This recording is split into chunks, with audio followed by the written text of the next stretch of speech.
اللہ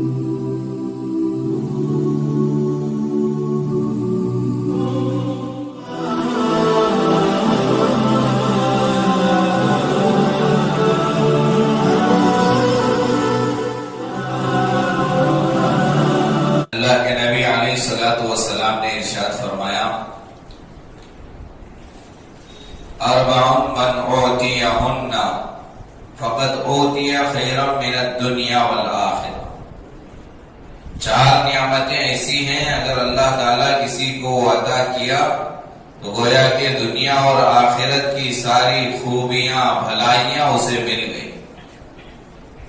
ان چار میں سے پہلی چیز تھی لسان ذاکر، ذکر کرنے والی زبان اگر اللہ کسی کو دیا تو بہت بڑی نعمت دیا، اور شکر کرنے والا دل۔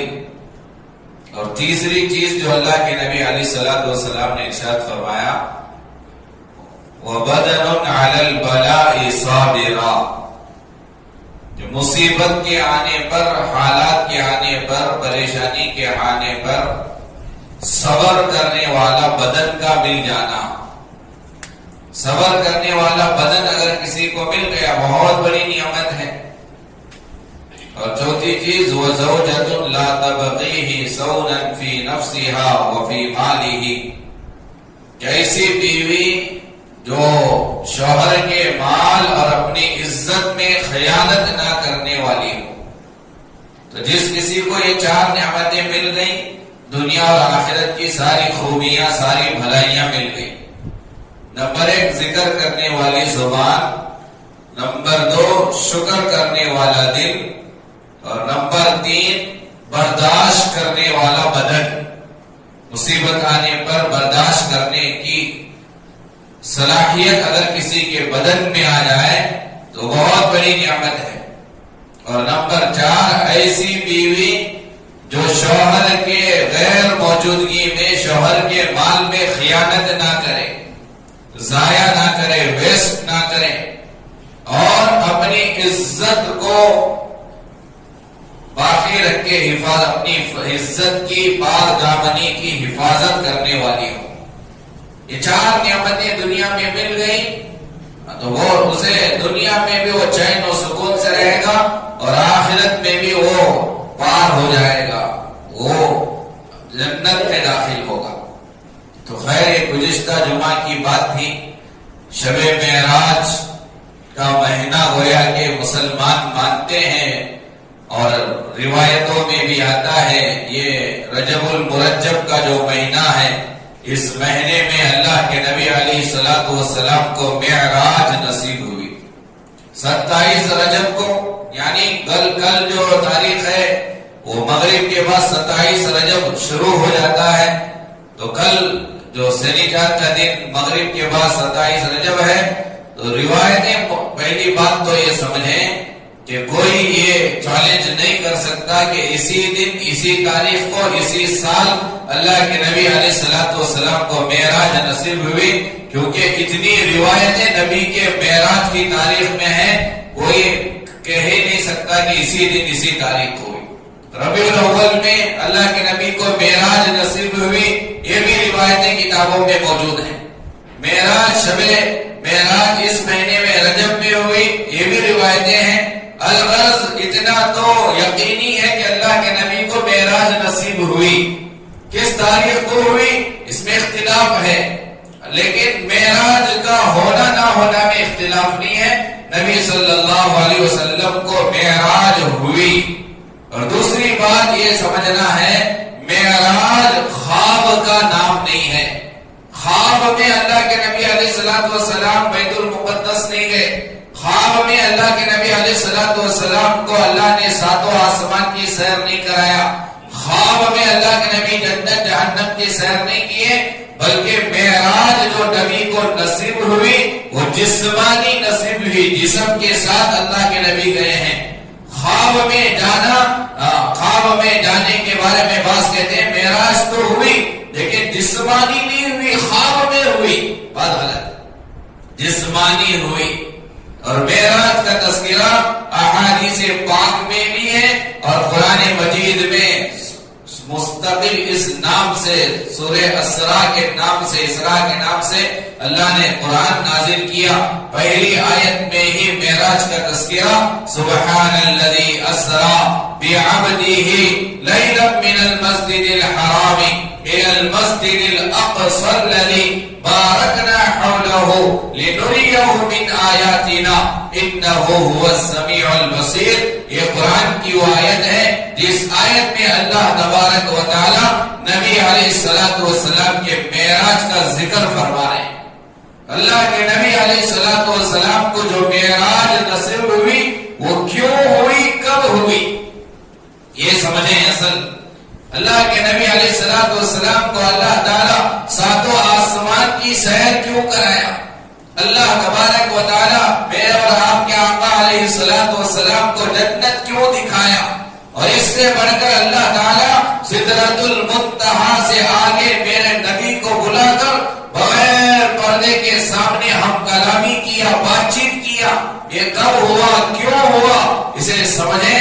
اللہ کے نبی علیہ الصلوۃ والسلام جب مکے میں اعلان کیے اپنے نبوت کا، اپنے نبی ہونے کا، تو ظاہر بات ہے صفا پہاڑی پر چڑھ کر اللہ کے نبی علیہ الصلوۃ والسلام نے مکے کے کافروں سے کہا تھا قولوا لا الہ الا اللہ تفلحوا. یہ بتوں کی جو عبادت کرتے ہو ان بتوں کی عبادت کرنا چھوڑ دو، ایک اللہ کو ماننا شروع کرو. تو سب سے پہلے اللہ کے نبی علیہ الصلوۃ والسلام کو جس نے پتھر مارا تھا وہ کوئی اور نہیں تھا، نبی کا چچا ابو لہب تھا.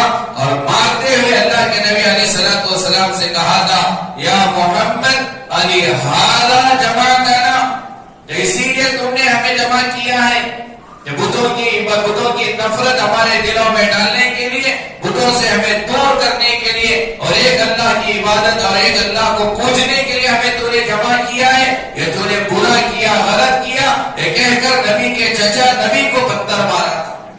تو نبی علیہ الصلوۃ والسلام نبوت ملنے کے بعد دعوت دیتے رہے، دین کی طرف بلاتے رہے، اور ادھر سے سب کفار مکے کے کافر نبی صلی اللہ علیہ وسلم کو طرح طرح کی تکلیفیں دیتے رہے. اور نبی کون ہے؟ ہمارے یتیم ہیں. باپ بیٹے کو اگر کوئی مارتا ہے باپ درمیان میں آ کر بدلہ لیتا ہے، لیکن یہاں نبی علیہ الصلوۃ والسلام کے والد بھی نہیں، نبی کو ستایا جا رہا. تو نبی کی جو کفالت اس نے کی وہ دادا تھے عبد المطلب. چند سال کے بعد، چند مہینوں کے بعد انتقال ہو گیا.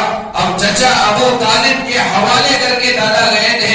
ابو طالب اگرچہ مسلمان نہیں ہوئے، اگرچہ کہ اسلام میں داخل نہیں ہوئے. اصل مجھے معراج بتانا ہے، لیکن معراج اللہ نے نبی کو کیوں کیے کروایا، اس کا پس منظر کیا ہے، تاریخ کیا ہے، اللہ نے کیوں بلایا آسمانوں پر ہمارے نبی کو، اللہ کیوں بلایا جنت کی سیر کرانے کے لیے، یہ ہمیں سمجھنا ہے. یہاں تکلیفیں شروع ہوئی مکے میں. اب یہاں والد نہیں ہے، دادا ہے، دادا کا انتقال ہوا. اب چچا کی کفالت میں اللہ کے نبی علیہ الصلوۃ والسلام ہے. نبی کو ادھر کوئی ستاتا تھا، تسلی دینے والا چچا تھا. ایک نبی کو ساتھ دینے کے لیے مضبوط دو انسان کھڑا تھا، وہ چچا ابو طالب کھڑے تھے. مسلمان نہیں بنے، اسلام قبول نہیں کیا، لیکن کفیل تھے. نبی کے چچا ابو طالب اللہ کے نبی علیہ الصلوۃ والسلام کے ہمدرد تھے، ساتھ دیتے تھے اور اللہ کے نبی کو تسلی دیتے تھے. ابو طالب چچا ایک ادھر ابو طالب تھے، اور دوسری طرف اللہ کے نبی علیہ الصلوۃ والسلام کی بیوی حضرت خدیجہ الکبریٰ رضی اللہ عنہا نبی کی پہلی بیوی تھی، جو نبی علیہ الصلوۃ والسلام کو ہمیشہ ساتھ دیتی تھی. مال کی ضرورت پڑی، حضرت خدیجہ مالدار عورت تھی، اپنا سارا مال نبی علیہ الصلوۃ والسلام پر قربان کیا. اور اللہ کے نبی سے حضرت خدیجہ نے کہا جہاں بھی ضرورت پڑے، جب بھی ضرورت پڑے دین کے کاموں میں، میرا سارا مال تمہاری خدمت میں حاضر ہے، لینا جہاں چاہے خرچ کرنا. حضرت خدیجہ نبی علیہ الصلوۃ والسلام کو ساتھ دینے والی، چچا ابو طالب ساتھ دیتے تھے. لیکن چند سال گزرے، نبوت مل کر 10 سال ہوئے تھے، 10واں سال تھا نبی کے نبوت کا. چچا ابو طالب کا انتقال ہو گیا. جو مین سپورٹر تھے، ساتھ دینے والے تھے، چچا ابو طالب دنیا سے چلے گئے. کافروں کو اور موقع ملا ستانے کا، دھمکیاں دینے کا،